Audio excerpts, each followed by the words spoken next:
This is insane, Adrian.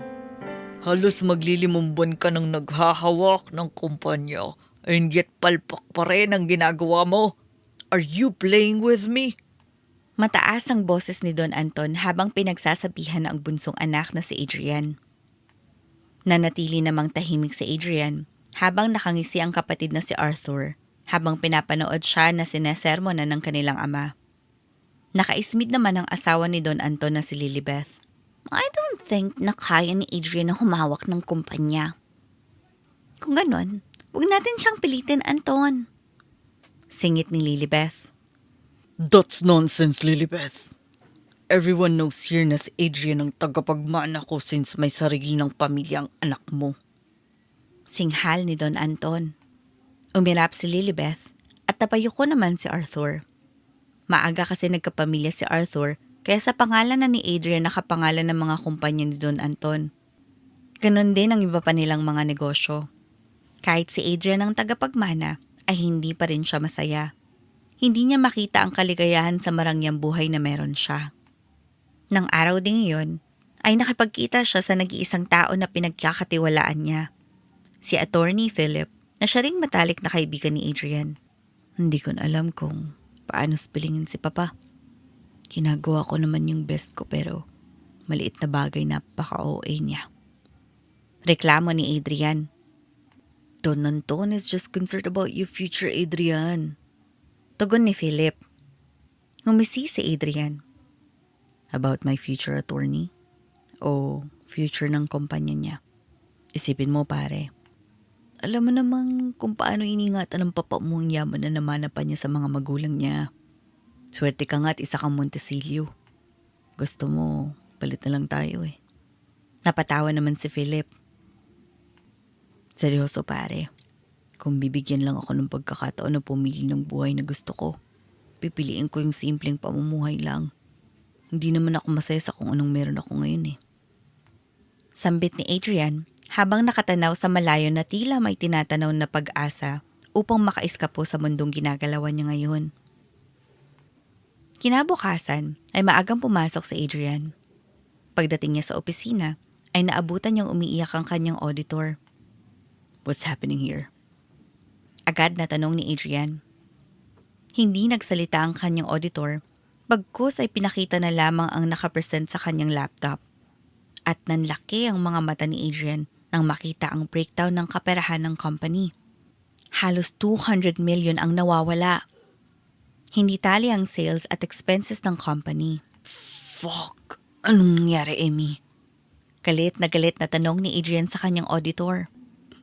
Actually, I don't know, sir. Ngayon lang po nagkaroon ng malaking discrepancy ang sales at investments ng company. Pero don't worry po, pinaiimbestigahan ko na po. Umiiyak pa rin paliwanag ni Amy. Anong I don't know, Amy? Pucha, pwede ko bang sabihin kay Papa yan? Kakasabon lang sa akin nun kahapon tapos ayan na naman. Akala mo ba biro yung 200 million? Gigil na gigil si Adrian at saglit pa ay tumahimik. Nag-isip siyang malamlam. Listen to me. I don't want this to be out. Hindi pwedeng may makaalam nito hanggat hindi natin nalalaman kung paano nawawala ang pera at kung sino ang may kagagawa nito. Lalong-lalo na si Papa. Look, Amy. I'm sorry kung nasigawan kita pero hihilingin ko sana sa'yong makipag-cooperate ka. Ayusin natin to. Just be yourself kapag nakikita mo si Papa. Hindi naman siya mag-direct na magtatanong sa'yo. He will consult me first for sure so ngayon, you need to calm down and make yourself okay as if nothing happened. Tumango naman si Amy at lumabas na ng opisina. Naiwan naman si Adrian na napapahilamos na lamang sa mukha. Saglit pa ay naisipan niyang tawagan si Philip at agad naman itong pumunta. Shucks, Anton will kill you. Ang tanging nasambit ni Philip nang malaman na nawawala ang 200 million budget ng company. Hindi ko alam gagawin ko pare. Hindi ko alam kung bakit nangyayari ito. Alam mo, I have a feeling na may mali dito. What do you mean? Ayaw ko na munang magsalita pero Malakas yung pakiramdam ko na may nangyayaring kababalaghan sa loob ng company niyo. I need to do further and clear investigation for this. Natahimik si Adrian at malalim na nag-isip. Pare, what if you kill me? Are you crazy, pare? Gusto ko na rin tumahimik ang buhay ko. Isa pa, kung palalabasin natin na patay na ako, mas mapapabilis ang pag-iimbestiga natin sa kung sino talaga ang tunay na magnanakaw sa company na to. And once na malaman na natin kung sino talaga ang may kasalanan sa likod ng mga nawawalang pera ng kumpanya, please, I want you to take care of my auditor, Amy. So, are you trying to portray the plan with me? Pretending na patay ka na? Exactly. Napabuntong hininga si Philip at napaisip. I can do that. Pero okay lang ba sa'yo na magtago at magstay sa isang lugar na malayo sa kabiasnan? And that is what I'm wishing for. Nakangising tugon ni Adrian.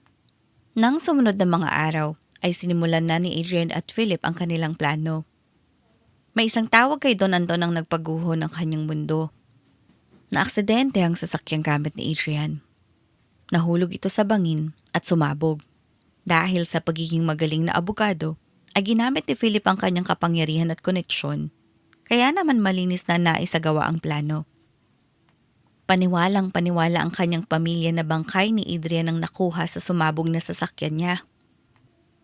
I can't believe na wala na si Adrian. Kung maibabalik ko lang yung mga panahon na palagi ko siyang napapagalitan, I want to tell him how much I care for his future. That I love him so much and I love him the most. Napaiyak na si Don Anton habang nagkukwento kay Philip. Naroon din kasi si Philip sa burol ni Adrian upang mas makatotohanan ng palabas nila na wala na talaga ang binata. Samantala, Nasa na ako? tanong ni Adrian sa kanyang sarili paggising niya. Sobrang sarap ng tulog niya at ang sarap din ng pakiramdam niya paggising. Ramdam niyang nasa ibang lugar na siya. Hindi na ito ang mansyon na kinatatamaran niyang uwian. Malayong malayo na ang ambience ng lugar na ito kumpara sa dati niyang tinitirahan. Malayong malayo na siya sa mga taong kinaiilangan niya. Saglit pa ay bumaba na si Adrian upang makita ang buong lugar na pinagsistihan niya. Pagbaba niya ng dining room ay naroon pala si Philip, kasama ang isang pamilya na bago sa paningin ni Adrian. Agad siyang sinalubong ni Philip at binati siya. Luis, pare! Bate ni Philip na may pagkindat pa, tila may ibig sabihin. Luis? Sambit naman ni Adrian sa kanyang isip. Dahil nagtatago nga si Adrian, ay kailangan niyang palitan ng kanyang pagkatao at pangalan, at Luis ang pagpapakilala sa kanya ni Philip. How's everything with you here, pare? Tanong pa muli ni Philip. By the way, sila nga palang makakasama mo dito. I know it's hard to recognize and to remember, Luis. Pero alam kong nararamdaman mo kung sino siya. Itinuro ang babaeng medyo may edad na. Hawig-hawig ito ni Adrian. Saglit pa ay tumulo ang kanyang mga luha. Mama. Mabilis na lumapit si Luis sa babae at niyakap ito ng mahigpit. Ito pala ang tunay na ina ni Luis, si Anita. Ang unang aksidenteng nabuntisan ni Don Anton, 2 dekada na ang nakalipas. Kaya pala hindi masaya si Luis sa kanyang buhay dahil hindi niya na pala tunay na pamilya ang kasama kung hindi pangalawang pamilya na ng kanyang ama. Alam naman ni Luis na anak siya sa labas. Alam din niya naging storya ng kanyang ama at kanyang ina kung bakit dumating sa punto na si Don Anton ang kasama niya sa buhay. Patawarin mo ako, anak. Gustuhin man kitang kunin kay Anton. Wala akong magawa. Kinailangan kong tiisin ang malayo sa'yo kapalit ng magandang buhay na meron ka ngayon kasama ang mga Montesilio. Umiyak pang paliwanag ni Anita. Hindi mo kailangang humingi ng tawad, Mama. Naiintindihan ko po ang dahilan ninyo. Kailanman ay hindi ako nagtanim ng sama ng loob sa inyo. Saglit pa ay ipinakilala na ni Anita ang kanyang naging asawa sa mga lumipas na panahon.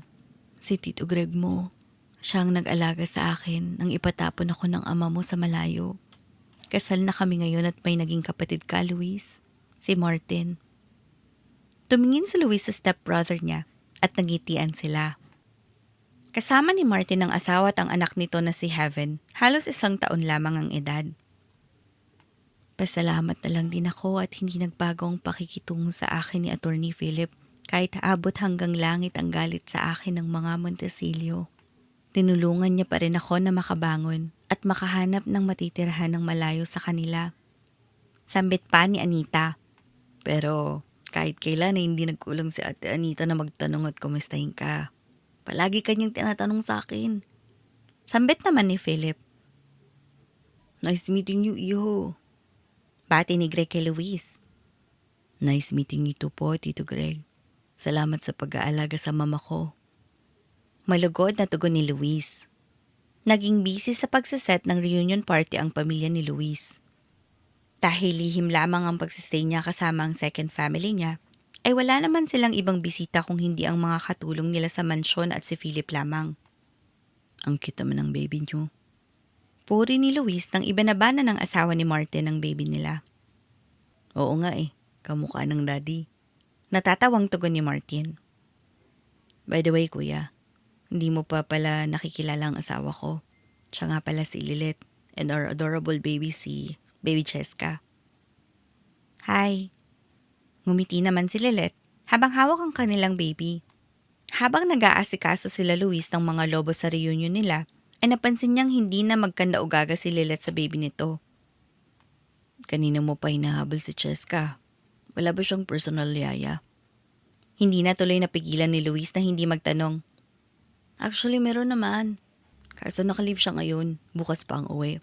Tamang-tamang may bibisitor na siya tomorrow. Si Martin na ang tumugon. Kinabukasan ay maaga silang nagsipagising dahil maagang dinala ang mga pagkain na in-order na lamang nila sa catering. Mga bandang tanghali ay nagsimula na ang kanilang reunion party.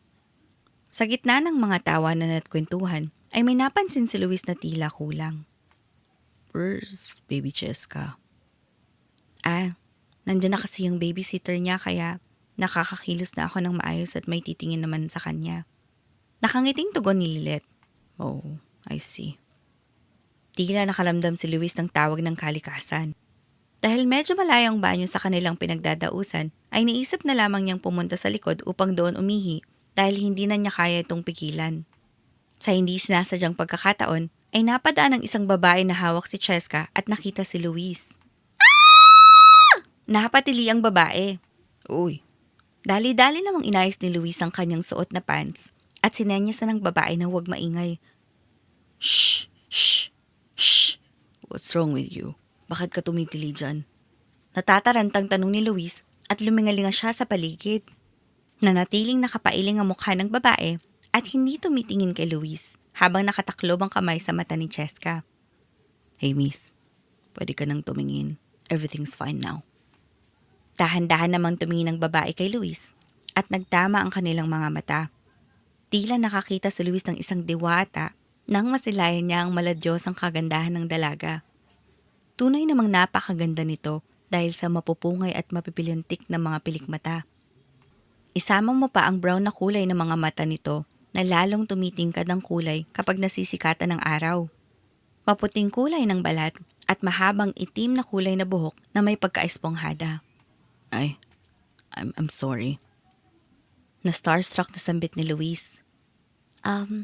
Okay lang po sir. Ngumiti ng tipid ang dalaga. Saglit pa. Cindy? Biglang dumating si Martin. Are you okay? What's happening here? Narinig ko kasi na may sumigaw dito. Nag-aalalang tanong ni Martin sabay kuha kay Cheska. Wala naman po sir. Nagulat lang po ako sa kanya. Paliwanag ni Cindy. Oo nga pala. Meet my stepbrother Luis. Kakauwi lang niya from Manila last weekend. He's staying here for good. Kuya, meet Cindy, our trusted babysitter. Mula nang ipanganak si Cheska, siya na ang nag-aalaga sa kanya. Ginawad ni Luis ang kanyang palad kay Cindy at tinanggap naman ito ng dalaga. Kinamayan ni Luis si Cindy na may konting piga dahil sa bilis ng tibok ng kanyang puso.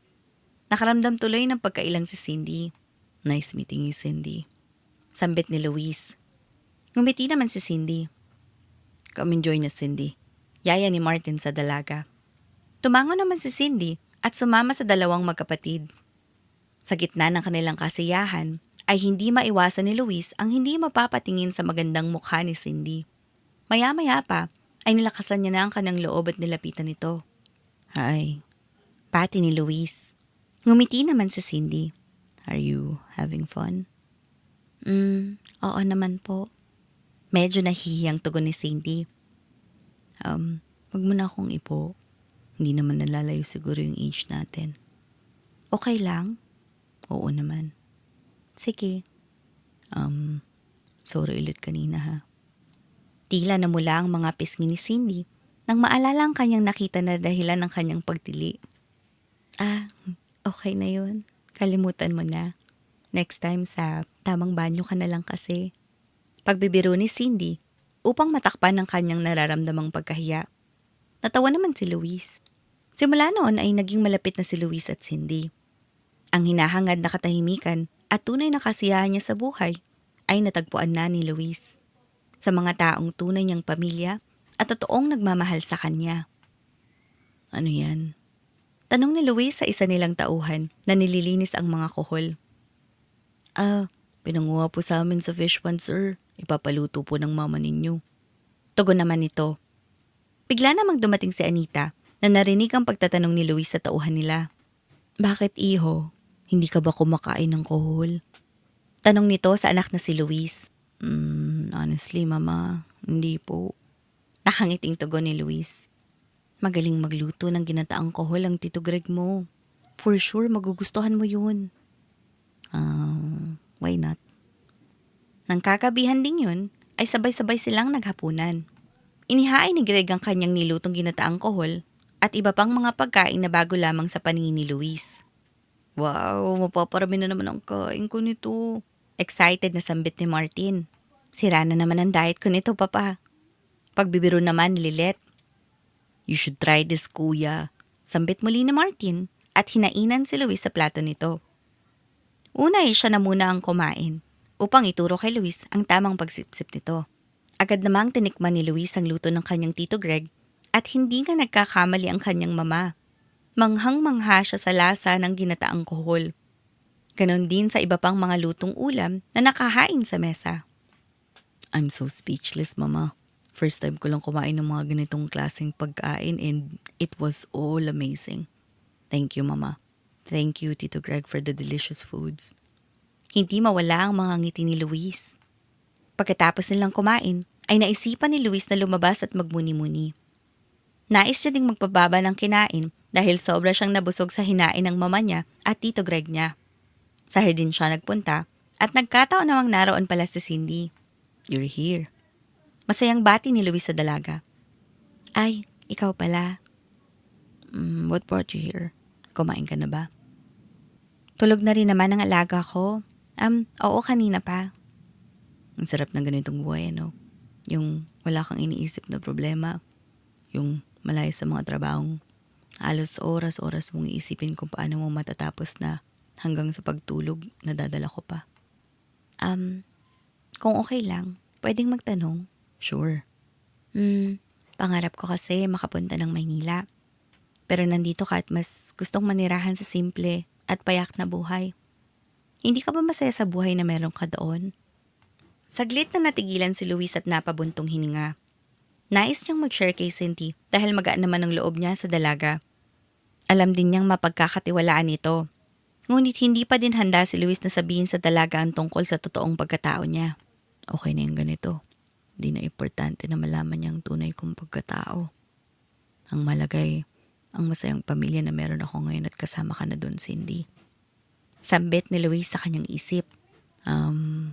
Okay naman pero kasi nakakasawa din kaya mas pinili kong bumalik dito. Ikaw, pwede ba akong magtanong? Oo naman. Bakit gusto mong pumunta sa Manila? Where's your family? Wala lang, nakikita ko lang sa TV yung mga artista. Di ba doon sila nakatira? Ulila na ako. Nag-iisa kong anak. Tapos, nung nasa edad 20 na ako, halos magkasunod na pumanaw ang inay at itay ko. Tapos nagtrabaho na ako sa bayan ayun, nakilala ko si Ma'am Lilet. Ako ba? Artista ako pero nandito ako sa probinsya. Natatawang sambit ni Luis. Napatawa naman si Cindy. Hayaan mo, pag may time, dadalhin kita sa Manila. For now, manood ka muna sa TV. Natatawang sambit ni Luis. Ngumiti naman si Cindy. Kinabukasan ay maagang nag-ikot-ikot si Luis sa lupain nila gamit ang kanilang sasakyan. Bigla niyang nakita si Cindy na naglalakad. Tinigilan niya ito. Saan ang punta mo? Ba't ka naglalakad? Tanong ni Luis. Sa bayan lang. Wala kasi akong masakyan eh. Kaya nagsimula na akong maglakad-lakad. Okay. Nagsimula nang magmaneho si Luis. Okay lang ba sa'yo na sumabay ako? Oo naman. Pagkarating nila sa bayan, ay pinagbuksan muli ni Luis ng pinto si Cindy at nilak na ang kotse. Saan ka pupunta? May bibiling ka rin ba? Sasamahan kita. Napangiti si Cindy. Sa hindi maipaliwanag na dahilan, ay nakaramdam siya ng kakaiba para kay Luis. Masaya siya sa tuwing nakikita at nakakasama niya ang binata. Magkano po dito sa dress? Tanong ni Cindy sa tendera. 500 lang, ineng. Tumingin si Cindy sa kanyang pitaka at nakitang kulang ang kanyang pera. Napansin naman ito ni Luis, kaya naman, I think bagay sa'yo yung kulay pula. kinuha ang dress at pinabalot sa tendera. I'll take it. Wait lang, Luis. Wala naman akong ibabayad dyan. Bago pa mabawi ni Cindy ang damit, ay naiabot na pala ni Luis ang bayad sa tindera. Oh, Sabay abot kay Cindy ng damit. Hindi naman nakapagsalita si Cindy, dala ng pagkagulat. Thank you ha. Nakangiting sambit ni Cindy. Ngumisi si Luis. what do you think? Libre yan. Ha? Tumitig si Luis sa mga mata ni Cindy. Kinabahan si Cindy dahil unti-unting lumalapit ang mukha ni Luis sa mukha niya. Mas bumilis pa ang tibok ng puso niya nang tinitigan ni Luis ang kanyang mga labi. Gusto ko yun. Sambit ni Luis. Ano? Garalgal ang boses ni Cindy. Ayun no. Itinuro ng mga mata ni Luis ang nasa likod ni Cindy. Perya? Natatawang sambit naman ni Cindy. Kinabahan ako dun Baka, anong akala mo sa akin? Manyak? Natatawang sambit ni Luis. Wala akong sinabing ganun ha. Tumingin si Luis sa relo niya at chinek ang oras. Hindi ka pa naman siguro hanapin nila Martin. Off ko naman ngayon kaya okay lang. Isa pa, magdidilim na. Magbubukas na rin yan maya-maya. Oh, sakto pala eh. Abot hanggang tenga ang ngiti ni Luis. Nagpagabi na silang dalawa sa bayan upang hintayin ang pagbubukas ng perya. Manghang-mangha si Luis nang makita ang magandang liwanag ng mga ilaw sa perya. Huwag mong sabihin, pati dito first time mo din. Tumango-tango si Luis. Halika, maglaro tayo. Dinala ni Cindy si Luis sa isang pwesto kung saan ay may mga nakadisplay na stuffed toys. Dapat tamaan mo yun. Tapos kapag tinamaan mo, atin na yun. Turo ni Cindy kay Luis. Ginawa naman ni Luis at swerte dahil nakatama agad siya ng isang malaking teddy bear. Ay! Tuwang-tuwang tili naman ni Cindy. Pagkatapos silang makapanalo ng stuffed toy, ay niyaya naman ni Cindy si Luis na sumakay sa Ferris wheel. Shit! Hindi mapigilan ni Luis ang mapasigaw at makapagsalita ng foul words. Samantala, tawang-tawa naman si Cindy sa mga nagiging reaksyon ni Luis kapag bababa na ang Ferris wheel. May mga pagkakataon pang mapapahawak si Luis sa kamay ni Cindy ng mahigpit. Kaya naman tila nakakaramdam ng kilig si Cindy, ngunit hindi niya iyon ipinahahalata kay Luis. Ay, I'm sorry. Ang tanging masasambit ni Luis sabay mapapakagat na naman sa labi dahil biglang bababa na naman ang Ferris wheel. Pagkatapos nilang sumakay ng Ferris wheel, ay hindi mawala ang kagalakan ni Cindy. Tawa pa rin ito ng tawa. Ang saya mo Halos maduwak na ako dun Sambit ni Luis na natatawa na lang din. Ikaw kasi. Hinahapo-hapo pa si Cindy na tumatawa. Ano, uulit ka pa ba? Tanong pa nito. Tumigil saglit si Luis at sumeryoso ang mukha. Bakit ang hindi? Kung gusto mo sumakay tayo ulit ngayon Sambit ni Luis. Seryoso? Hindi ka nga nag-i-enjoy eh. Pero na-enjoy ko yung bawat ngiti at tawa mo. Diretsong tugon ni Luis. At natigilan naman si Cindy sa sinabi ni Luis. Bumilis ang tibok ng puso. Parang nagugutom na ako. Tara kumain na ng tuhog-tuhog. Patay mali siya na sambit ni Cindy upang matakpan ang sinabi ni Luis. What's that? Nakakunot ang noo ni Luis. Dinala siya ni Cindy sa mga bilihan ng proven at kwek-kwek. O ayan, try mo. Masarap yan. Sambit ni Cindy, sabay subo ng kwek-kwek. Ginaya naman siya ni Luis at kumain na din ito. Masarap nga. O diba? Sabi ko sa'yo eh. Nasundan pa nga ang kinain ni Luis at talaga namang nagustuhan nito ang street foods. Masaya nilang na-enjoy ang perya, lalo na si Luis na first time na nakapunta dito. Hanggang sa makauwi silang dalawa ay hindi maalis ang ngiti sa mga labi. Salamat, Cindy. You really made my day. Sambit ni Luis nang makarating na sila ng mansyon. Salamat din sa teddy bear na to. Nakangiting tugon ni Cindy. Ngumisi si Luis. Anong ngisi yan ha? Diba, supposed to be babayaran mo ako kanina. O ngayon? Binigay ko naman sa yung teddy bear, so may utang ka pa rin sa akin, diba? Ay grabe siya. Natatawang sambit ni Cindy na napapailing pa. You still need to pay me. Tumitig ng malamlam si Cindy sa mga mata ni Luis. I won't buy that. Pil yung sambit ni Luis. Bakit?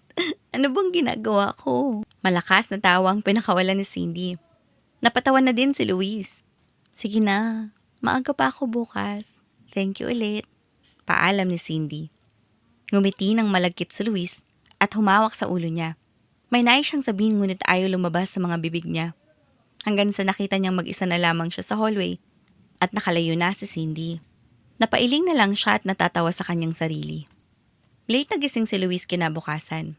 Nagising siya sa tawag ni Philip. Kamusta, pare? Tanong ni Philip na nasa kabilang linya. Okay naman, pare. Sobrang thank you kasi nasa langit ako ngayon. Napatawa naman si Philip. Kung nasa langit ka, nasa impyerno na ang mga tao ng papa mo, pare. Alam na niyang nawawalang pera. Lilibeth and Arthur is putting all the blames to you. Nagwawala na rin ang papa mo sa kung paano nanakaw ang pera ng kumpanya. How's Amy? Hindi alintana ni Luis sa mga sinabi ni Philip tungkol sa pamilya ng papa niya. Mas nanaig pa rin ang pag-aalala niya sa kanyang auditor na si Amy. Amy's fine. Bago pa malaman ng papa mo ang problema, nagawan ko na ng paraan kung paano siya magli-leave. Tinanggal ko na rin ang mga history ng pagtatali niya bago pa magkaroon ng auditing. Oh, thanks pare. Important thing is, safe na si Amy. Hayaan mo silang magkanda o gaga kung sino ang magnanakaw sa company. Yeah, pare. One more thing about that. May lead na ako kung sino ang magnanakaw sa kumpanya nyo. Sino pare? Sino pare? As of the moment, i-freeze ko muna dyan pare. Ayoko muna sabihin hanggat hindi pa 100% yung evidence natin. I'll call you back soon kapag may new updates na ako. At ibinaba na ni Philip ang tawag. Tumungaw si Luis sa terasa ng kanyang kwarto upang makalanghap ng sariwang hangin sa umaga. Ngunit hindi lamang sariwang hangin ang kanyang nalanghap, kung hindi halimuyak ng kagandahan ni Cindy dahil sa suot nitong bestida. Lalong nabighani si Luis sa angking pangangatawan nito. Saglit pa ay nawala si Cindy sa paningin ni Luis. Kaya naman, hindi na magkanda o gaga si Luis sa kakasipat kung nasaan na ang dalaga. Mag-telescope ka, kuya. Biglang sumulupot ang boses ni Martin. Nagulat naman si Luis at akmang inayos ang sarili. Sorry, kuya. Pumasok na ako. Hindi ka kasi sumasagot bukas naman yung pinto. No, it's fine. Tumikhim saglit si Martin. Do you like her, kuya? Huh? Lumakad papuntang terasa si Martin at nakita si Cindy na naroon habang hawak si Cheska. Bakit di mo paligawan, kuya? She's single and that's for sure. Maganda si Cindy at masipag. Gusto din siya ni mama. You think may pag-asa ako sa kanya? Medyo nahihiyang tanong ni Luis. Ako na ang nagsasabi sa'yo, kuya. Papasa ka dyan. May magre-reject pa sa lahi natin. Pagbibiro pa ni Martin. Napangisi naman si Luis. Pagkatapos kumain ng almusal, ay nakita ni Luis na hawak ng mag-asawang Martin at Luis si baby Cheska. Pagtingin ni Luis sa kapatid na si Martin, ay bigla itong gumindat sa kanya. Kindat na may ibig sabihin. At dahil naintindihan naman ni Luis ang kindat na yun ni Martin, ay agad siyang nagtungo ng hardin at hinanap si Cindy. At hindi nga nagkamali si Luis dahil naroon nga ang dalaga. I knew it. Nandito ka. Sambit ni Luis. May kislap ang mga mata nang lingunin ni Cindy ang binata. Bahagya pa itong napayuko dahil sa nahihiya siya. Suot na kasi niya ang dress na binili ni Luis para sa kanya. You look great. Ang ganda-ganda mo, Cindy. Tila namula ang 2 pisngi ni Cindy sa puri ni Luis. Bakit namumula ka? Ha? Talaga ba? Baka kasi mainit lang kaya nakikisabay yung pisngi ko. Wala pa bang nagsasabi sa'yo noon? Dahan-dahan nang lumapit si Luis kay Cindy. Sobrang lapit na nila sa isa't isa at nagtatama ang kanilang mga mata. Pwede bang ako na lang yung palaging magsabi sa'yo kung gaano ka kaganda? Pwede bang ako na lang yung araw-araw na babati sa'yo na mas maganda ka pa sa umaga? Malamlam na nakatitig si Cindy sa mga mata ni Luis. Saglit pa ay naglapat na ang kanilang mga labi. Kukurap-kurap pa ang mga mata ni Cindy habang kinakapa ang sarili at sumasabay sa mga halik ni Luis. I like you, Cindy. Unang beses pa lang kitang nakita. Alam kong gusto na kita. Natigilan si Cindy. Maya-maya ay hinatak nito ang batok ni Luis at sinakmal ng halik ang binata. Halik ng mga sabik at tugon sa pagtatapat ni Luis ng nararamdaman niya para sa dalaga. Is that a yes? Tumango si Cindy, sabay kagat sa labi. Abot hanggang tenga naman ang mga ngiti ni Luis. Yes. Muling hinalikan ni Luis si Cindy. Sa labi, sa ilong at sa noo. Pagkatapos ay niyakap niya ito ng mahigpit. Nagdidiwang ang puso ni Luis dahil ganap na niyang kasintahan si Cindy. Naging masaya si Luis at Cindy bilang magkasintahan. Di naglaon, ay kumuha na lamang ng bagong babysitter sila Martin dahil para na rin makatutok si Cindy sa relasyon nila ni Luis. Nakakamiss din naman. Sambit ni Cindy habang nakatitig kay Cheska na karga ng bagong babysitter nito. Edad ay lampas 40 na. Namimiss mo ang trabaho mo as babysitter ni Cheska? Tanong ni Luis. Oo naman. Okay lang yun, love. Pwede namang gumawa na lang tayo nung sa atin eh. Sambit ni Luis, sabay may pilyong tingin kay Cindy. Napatawa naman si Cindy at napataas ang kilay. Tala ng bugso ng mga damdamin, ay nayaya ni Luis si Cindy sa kanyang kwarto. Pagkasarado ng pinto, ay pinapak na ng halik ni Luis si Cindy. Mula labi, leeg, pababa ng dibdib. Inihiga niya ng bahagya si Cindy sa malambot niyang kama at doon na nagsimula ang mga pilyong naglalaro sa kanyang isipan. I want you so bad. Bulong ni Luis kay Cindy. At nangyari ang hindi inaasahan ngunit normal na ginagawa ng magkasintahan. Sobrang saya ni Luis ng mga oras na yun, ganun din si Cindy. Pinagsaluhan nila ang sandaling yun at binuhos ang buong pagmamahal. Ramdam na ramdam nila pareho kung gaano nila kamahal ang isa't isa. Umaapaw sa kaligayahan ng puso ni Luis. Kaligayahang akala niya ay wala ng katapusan dahil sigurado na si Luis kay Cindy. Lalo pa at birhen pa ito ng nakadaupang palad niya, ay naisip niyang alokin ito ng kasal. Sigurado ka na ba sa desisyon mong yan, anak? Tanong ni Anita kay Luis habang nakatambay sila sa may hardin. Yes, ma. Sigurado na ako kay Cindy. Alam kong siya na ang babae na gusto kong makasama habang buhay. I can see my future with her. Kahit hindi ikaw ang tunay na lalaking minahal niya. Ma, why are you saying that? Hindi ka ba masaya para sa akin? I already found the one. Pangalan ko lang yun na iba, mama. Hindi yung pagkatao ko. Ako pa rin naman to eh. Si Adrian. Hindi naman sa hindi ako masaya, anak. Ang akin lang sana bumalik ka na sa normal. Yung walang tinatakbuhan at malaya ang isip. Alam kong masaya ka na sa kung anong meron ka dito sa amin at nariyan sa Cindy upang pasayahin ka. Ngunit, Batid kong wala ka pa ring peace of mind na makapunta sa ibang lugar at hindi ako makampante ng dahil doon. Natigilan si Luis. May punto ang kanyang ina. Ngunit ganun pa man, ay nais pa rin niyang ituloy ang balak na alokin ng kasal si Cindy. Kaya naman ang gabi ding yun ay nag-propose na si Luis. Nagmamadali ka ba? Biglang tanong ni Cindy. Nagulat naman si Luis sa tugon ni Cindy sa halip na oo. Ha? Hindi naman love. Pero kasi, I wanna marry you as soon as possible. Kasi may tinatago ka sa akin? Bakit kailangan mong magsinungaling sa akin? Akala ko ba mahal mo ako? Bakit kailangan mong itago sa akin ang pagkatao mo, ha? Adrian? May galit sa tono ng boses ni Cindy. Laking gulat naman ni Luis nang sambitin ni Cindy ang kanyang tunay na pangalan. Ano? Nagtataka ka ba kung bakit ko nalaman? Narinig ko ang lahat kanina. Kausap mo si Tita Anita. Hindi ko alam kung bakit kinakausap pa kita pero nasasaktan ako na nagsinungaling ka sa akin. Paano ko pa pagkakatiwalaan yung pagmamahal mo sa akin kung ultimo tunay mong pagkatao pinagdamot mo na malaman ko? Umiiyak na si Cindy. Love, I'm sorry. Pakinggan mo naman yung paliwanag ko. Nangingilid na ang mga luha ni Luis, na ngayon ay kilala na ni Cindy ang tunay niyang pangalan ni Adrian. Umiiling-iling si Cindy at umatras dahan-dahan. Saglit pa ay tumakbo palayo. Cindy. Ang tanging nasambit ni Adrian. Hahabulin sana niya si Cindy, ngunit biglang dumating si Martin.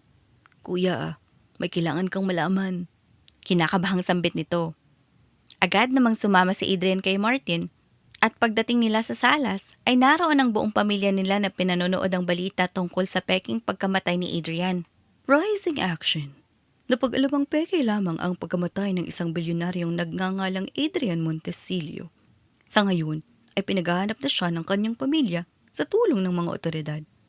At sa taong makapagtuturo kung nasaan ang nag-iisang tagapagmana ng mga Montesilio, ay makakatanggap umano ng pabuya na $250,000.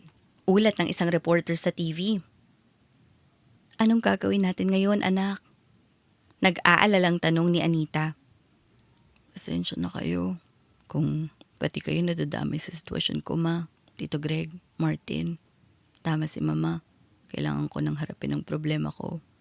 Hindi habang buhay ay itatago ko ang sarili ko sa kasinungalingan. Anong ibig mo sabihin, kuya? Babalik na ako ng Manila. Kailangang matapos ko na to. Sasama ako sa iyo, anak. Hindi, mama. Kaya ko na to. Isa pa, ayoko na madamay pa kayo. Pangako, babalik ako at may ayos kong lahat. Ang gusto ko'y dumito na lamang kayo at hintayin ang pagbabalik ko. Matigas na sambit ni Adrian. Naghanda na si Adrian ng kanyang ilang mga gamit sa pagbabalik sa Manila. Sinubukan niyang tawagan si Philip, ngunit maging ito ay hindi na niya makontak. Kaya naman, minadali na ni Adrian ang kanyang flight ticket pabalik ng Manila. Kinabukasan, bago ang kanyang flight, ay naisipan ni Adrian na magmuni-muni muna sa hardin bago siya bumiyahe. Aalis ka? Tinig ng babaeng pinakamamahal ni Adrian. Cindy. Mabilis na niyakap ni Adrian sa Cindy. Sinabi pala ni Cheska dito na babalik na si Adrian ng Manila. Are you still mad at me? Yumuko si Cindy at biglang napahagulgol. Love, what's wrong? Nag-aalala namang tanong ni Adrian. Bakit kailangan mong umalis kung kailan mahal na kita, Adrian?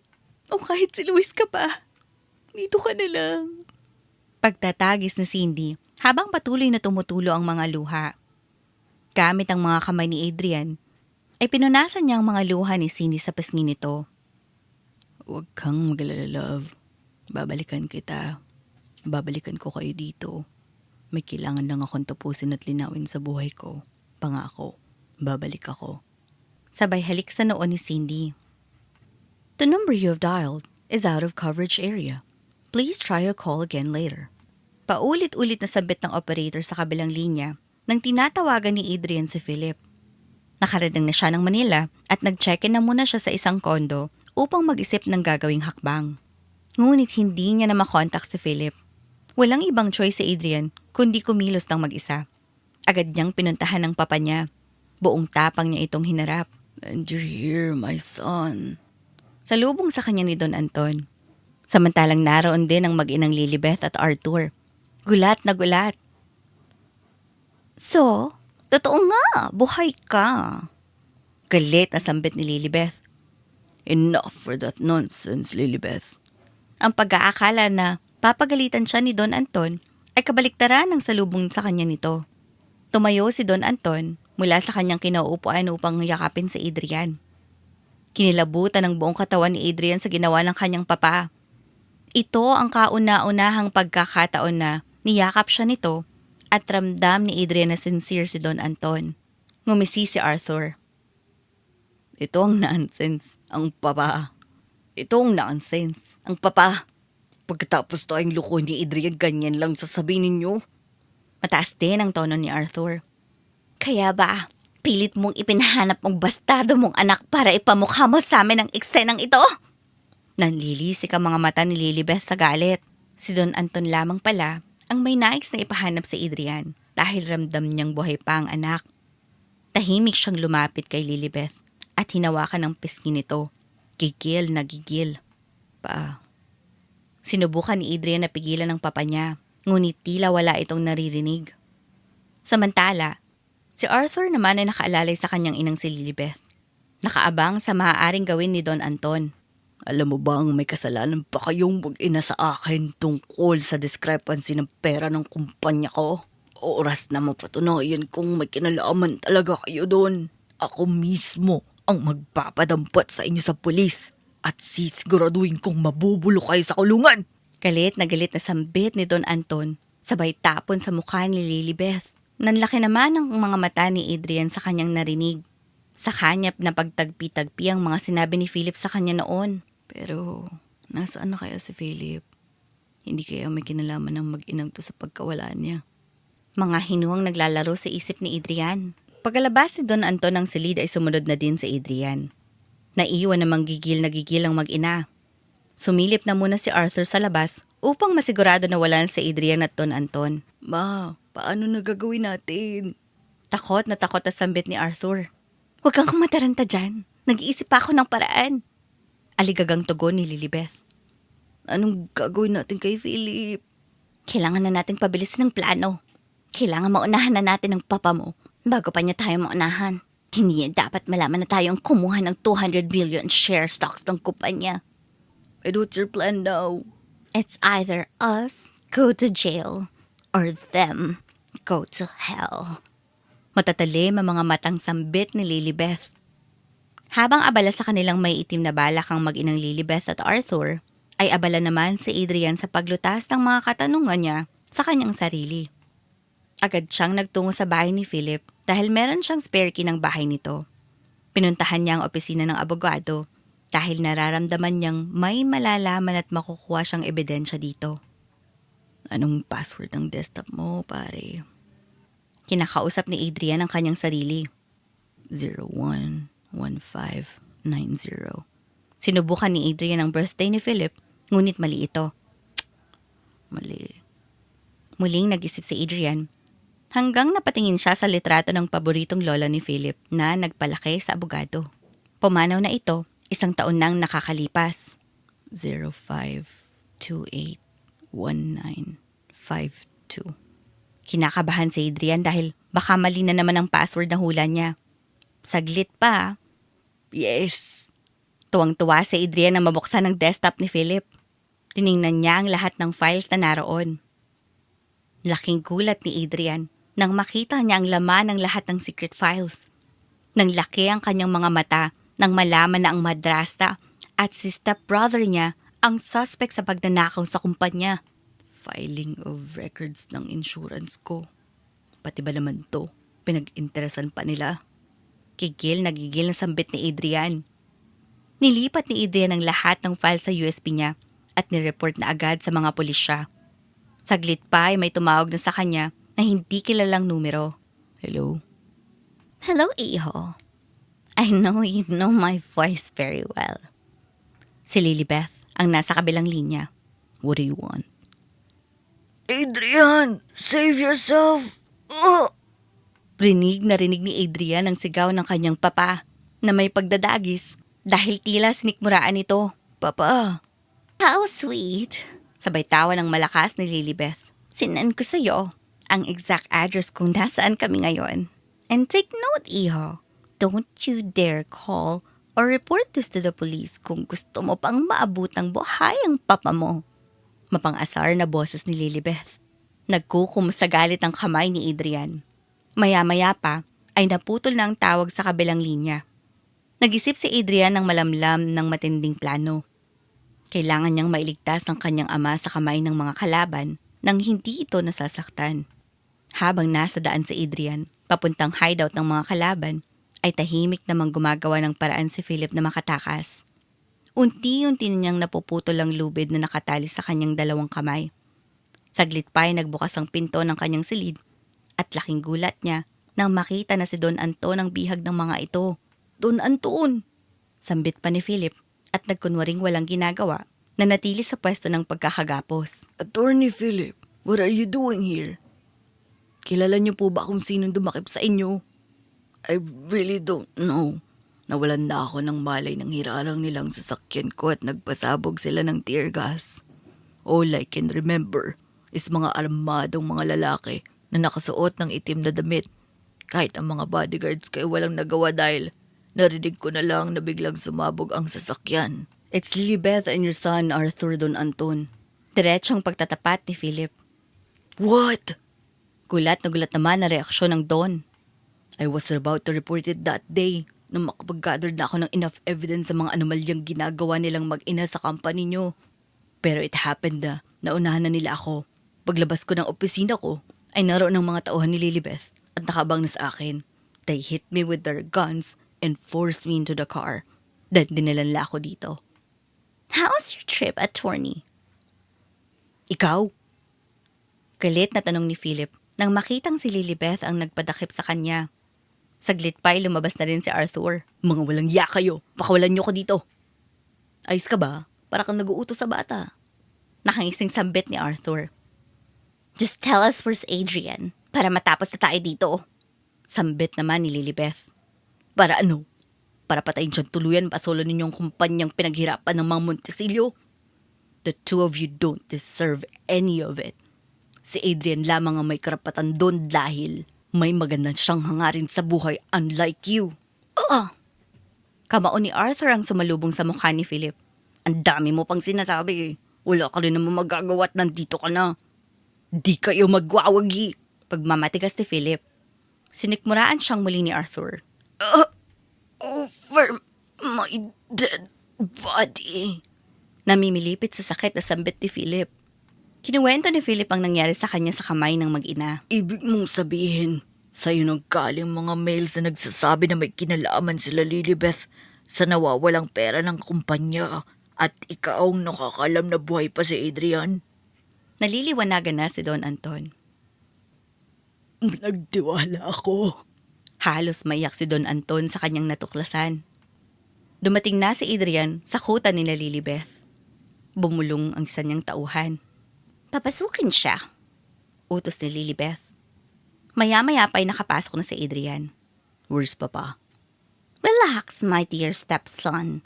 Magkikita rin kayo ng papa mo. In one condition. Nakataas ang kilay ni Lilibeth na inilabas ang isang papel at isang ballpen. Pirmahan mo to. Ipinatong sa mesa at itinulak papunta kay Adrian. Kinuha ni Adrian ang papel at binasa. Malinaw naman siguro sa'yo ang nakasulat dyan, hindi ba? Ang dami niyo nang nanakaw kay Papa. Hindi pa ba sapat lahat ng yun? Pati ba naman lahat ng mga negosyo at kumpanya under my name kukunin niyo pa din? Bakit hang hindi? Kami ang tunay na pamilya ng Papa. Sino ka ba? Isa ka lang naman putok sa buho na binulag si Papa sa kunwaring kabaitan na pinakikita mo para makuha mo ang loob ni Papa. Totoo ako sa kung anong pinakita ko kay Papa. At kahit kailan na hindi ko pinag-interesan ng kayamanang meron siya. Ilang taon kong tiniis ang makisama sa inyong mag-ina dahil umasa ako na magkakaroon ng puwang ang tunay kong ina sa pamilyang ito dahil may karapatan din siya sa kung anong meron kayo. Oo, kayo ang tunay na pamilya dahil legal sa papel ang pagsasama ninyo pero baka nakakalimutan ninyong kami pa rin ang unang pamilya. Rinig na rinig ni Don Anton ang mga sinabi ni Adrian na tumagos sa kanyang puso. Hindi niya napansing bigla na lamang tumulo ang kanyang mga luha. Samantala, nakawala na si Philip sa kanyang pagkakagapos at dahan-dahang umiskapo. Saan ka pupunta? Mahinang tanong ni Don Anton. Sumenyas naman si Philip na huwag maingay at biglang naglaho. Samantala, okay, then let's make this fast. Uunahin ko na lang ang papa mo. Nagulantang si Adrian sa sinabi ni Lilibeth. Nag-iisip siya ng susunod niyang plano. Hindi dapat ito ang nangyayari. Kunin niyo si Anton. Maya-maya pa ay dumating na ang tauhan ni Lilibeth, bit-bit si Don Anton. Lumapit ang tauhan niya sa kanya at bumulong. Ano? Singhal ni Lilibeth dahil nakawala umano si Philip. Go and find him! Utos ni Lilibeth sa mga tauhan niya. At ang naiwan na lamang ay siya, si Arthur, si Anton, at si Adrian. Wow! Is this some kind of a reunion? Sambet ni Lilibeth, sabay ng malalakas na halakhak. Papa! Anak! Akmang lalapit si Adrian kay Don Anton, ngunit gumit na si Arthur at inilabas ang kanyang barel. Oh, sinong may sabi na pwede kayong maglapit? Nakangising tanong ni Arthur. Arthur, ito ba ang tinuro sa iyo ng mama mo? How did you turn out to be a monster? Karalgal ang boses ni Arthur. You're asking me, Papa, bakit ako nagkaganito? Bakit hindi niyo tanongin ang sarili niyo? Naging unfair kayo, Papa. Anak niyo rin ako, di ba? Sambit ni Arthur na hindi binababa ang baril. Enough the drama, boys. Ano, Adrian? Pipirman mo ba ang papel na yan? Or papasubugin ni Arthur ang ulo ng papa mo? Halimaw ka, Lilibeth! Sigaw ni Don Anton. You can call me anything you want, Anton. Nandito na tayo. Magtatago pa ba ako ng mga sungay ko? Magagawa mo ba yun sa sarili mong ama, Arthur? Tanong naman ni Adrian kay Arthur. Dahil napansin niya ang pangangatal ng kamay nito habang nakatutok ang baril kay Don Anton. Batid niyang madadala niya sa usap si Arthur at baka sakaling makonsensya niya ito. Kahit anong sama ng mga magulang natin, magulang pa rin natin sila, Arthur. Papa natin siya at huwag mong hayaan lamunin ng galit ang puso mo. Huwag kang gumawa ng isang bagay na habang buhay mong pagsisisihan. Nakita naman ni Lilibeth na nagpapadala na si Arthur sa mga sinasabi ni Adrian. Kaya naman inagaw niya ng baril kay Arthur at siya na ang nagtutok nito kay Don Anton. Shut up! Sigaw ni Lilibeth at kinalabit ang gatilyo ng baril na hawak. I'll count, Adrian. I'll count, Adrian. In the count of 5, you'll sign the papers or Anton will die. Everybody will die anyway, kahit birmahan mo yan, Adrian. Biglang sambit ni Philip na biglang sumulpot sa likuran ni Arthur at hinawakan ito sa leeg na may tutok na baril. Nataranta si Lilibeth at naibaba ang kamay na may hawak na baril. Kinuha naman itong pagkakataon ni Adrian upang maitulak si Lilibeth palayo sa ama niya at maitumba sa lupa. Nabitawan ni Lilibeth ang baril na hawak. Mabilis namang kinalagan ni Adrian si Don Anton ng tali sa kamay ng biglang. Adrian! Nagpaputok na pala si Lilibeth ng baril.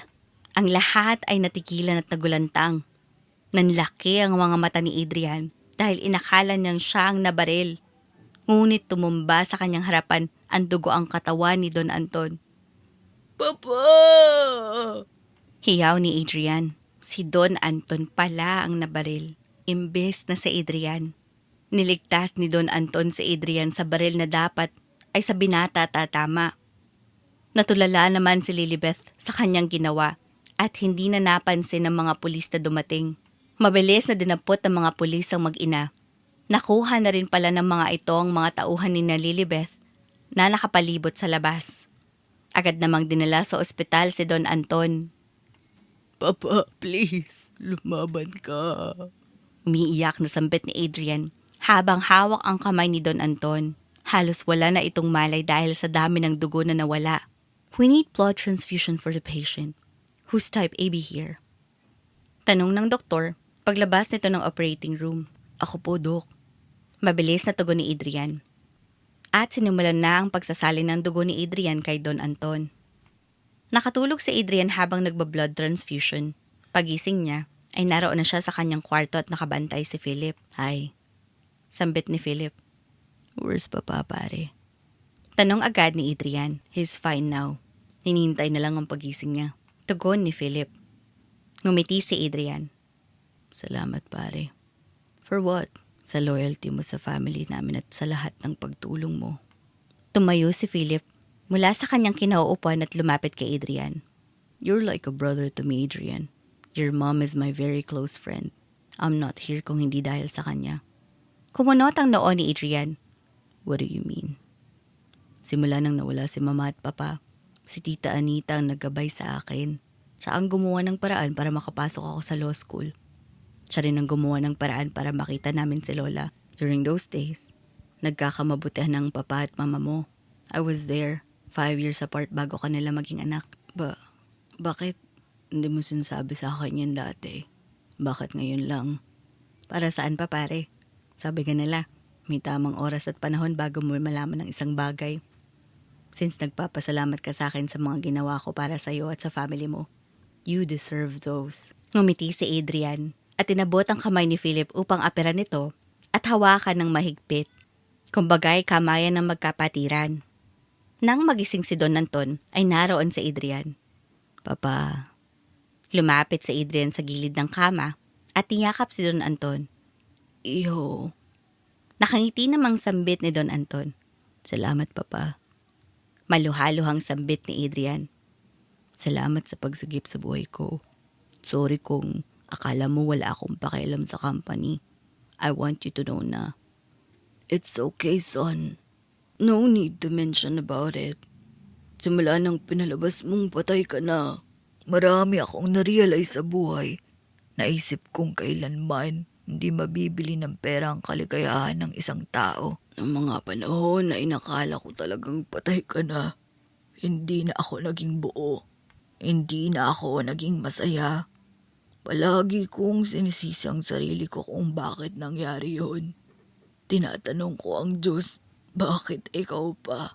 Naramdaman kong kulang ako at napag-isip-isip kong ikaw ang pamilya natin. Ang mahalaga, nandyan lang ang pera at kapangyarihan. Ngunit, paano nga naman maayos ang kilos at pagpapatakbo mo ng kumpanya kung labag sa puso mo at hindi ka na pala masaya? Ni hindi man lang kita natanong, kamusta ka na? Masaya ka pa ba? Biglang tumulo ang mga luha ni Don Anton. At napaiyak na din si Adrian. Mahal kita, Papa. At pangako, gagawin ko lahat para sa company natin para maibalik ang lahat ng nawala. Buo na ba ang loob mo na hawakan ng company? Oo naman, Papa. Hindi ba ay hinog sa pilit? Papa naman eh. At nagtawa na ng mag-ama sa loob ng silid, ganun din si Philip na nakikinig lamang sa mag-ama. Masaya siya dahil nakapagpatawaran na ang mag-ama at payag na si Adrian na maging CEO ng company. This time ay formal na niyang tinanggap ang paghawak sa kumpanya dahil buo na ang kanyang loob at alam niyang kaya na niya. Pagkalipas ng halos 1 buwan ay naayos na rin ni Adrian ang mga gusot sa kumpanya. Naitaas na rin ang patong-patong na kaso sa mag-inang Lilibeth at Arthur. Ang pagnanakaw sa kumpanya nila, pagkuha ng pangahas na insurance ni Adrian, at ang pagtangka sa buhay nilang mag-ama.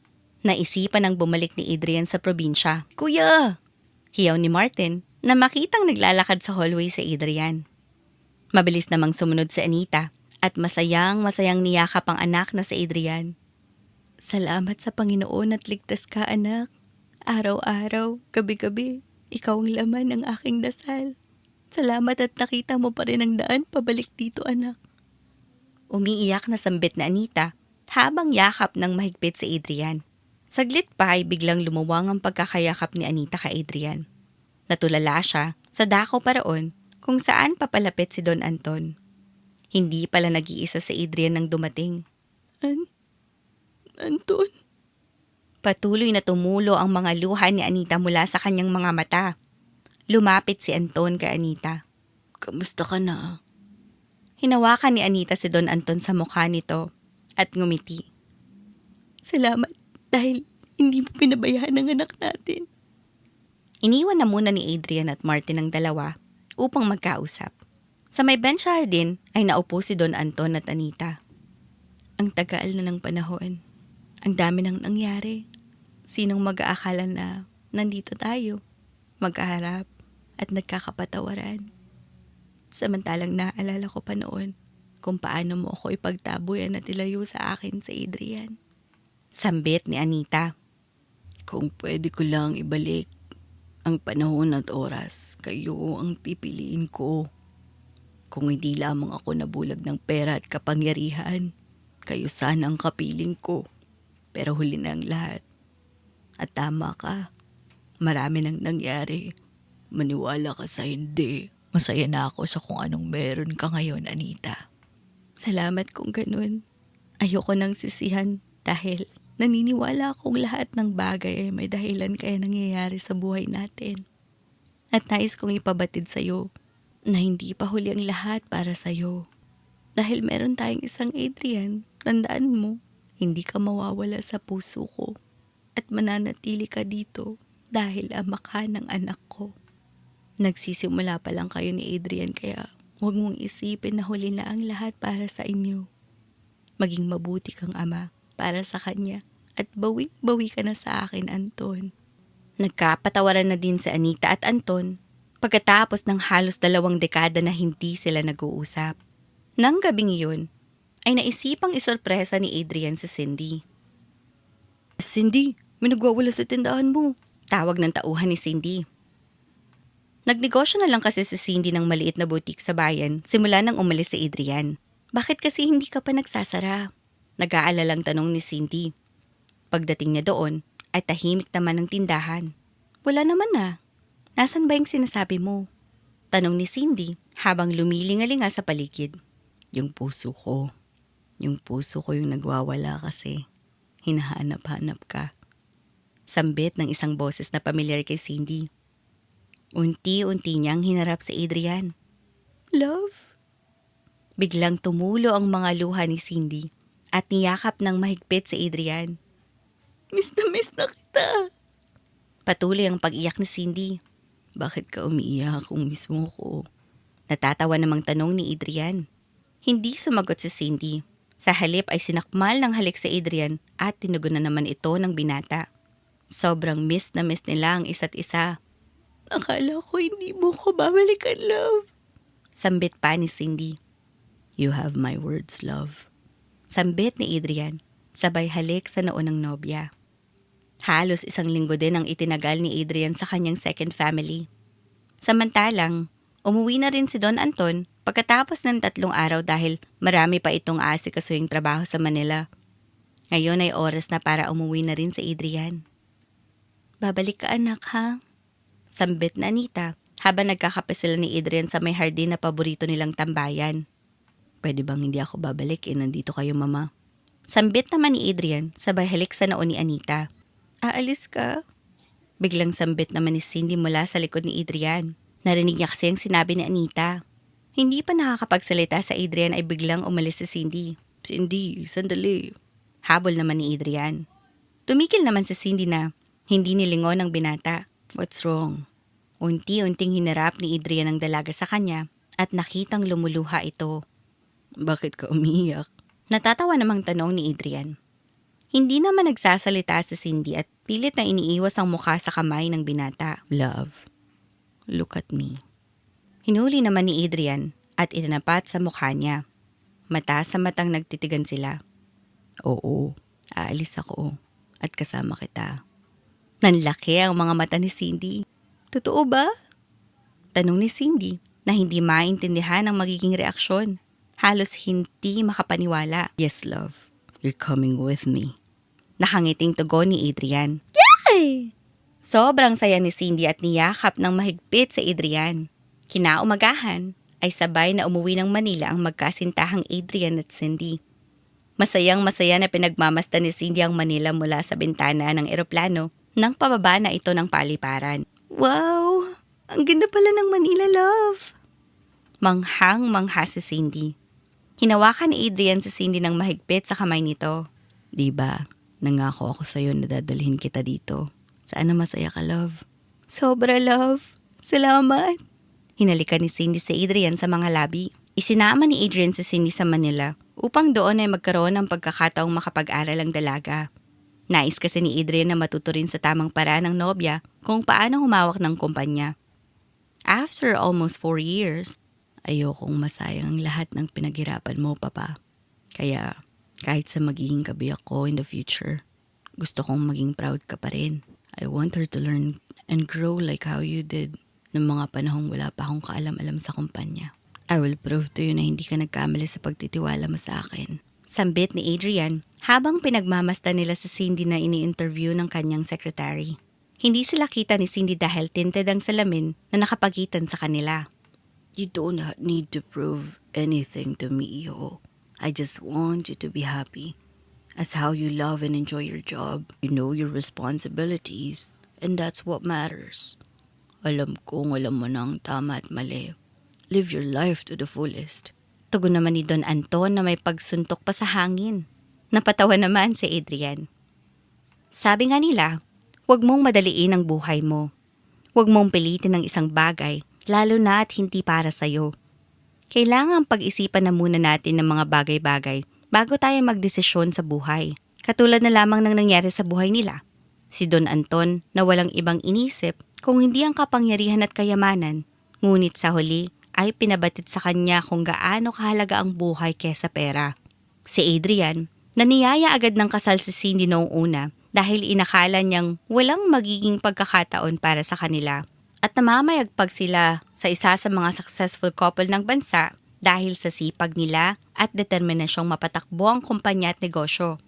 Si Anita naman, nadala ng bugso ng damdamin, ay naging bunga si Adrian.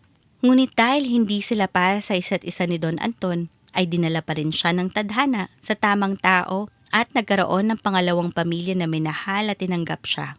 Mas lalong naging aral ito sa mag-inang Lilibeth at Arthur na pinagbabayaran pa rin ang kasalanan nila.